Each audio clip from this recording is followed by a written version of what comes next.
ሰላም እንዴት ናችሁ? ውባው ሲኖች ነን። ስራዎቻችንን ካሳየናችሁ ትንሽ ቆየት ብለናል እና ዛሬም እንደተለመደው ከሰራናቸው ስራዎች ውስጥ በቅርብ ጊዜ በከፍተኛ ጥራት አጠናቀን ካስረከብናቸው ፕሮጀክቶች መካከል አንዱን ልናሳያችሁ መጥተናል። ይህ ፕሮጀክት ለኢትዮጵያ የደን ልማት ህንፃ 6ኛ ፎቅ ቴራስ ላይ ለስብሰባ አዳራሽነት የተገነባ ነው።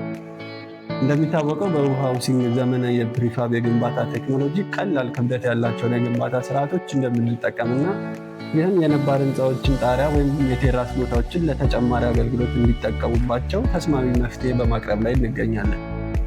እናንተም የጣራችሁን ወይም የቴራስ ቦታችሁን ለቢሮ፣ ለስብሰባ አዳራሽ፣ ለመኖሪያ ወይም ለሌላ አገልግሎት ለማስፋፋት እቅድ ካላችሁ ውብ ሃውሲንግ ከዲዛይን እስከ ግንባታ ድረስ እናንተን ለማገዝ ዝግጅቱን ጨርሶ ይጠብቃችኋል። በተጨማሪም በዚህ ቪዲዮ በቅርብ ጊዜ ከጨረስነው የደን ልማት ፕሮጀክት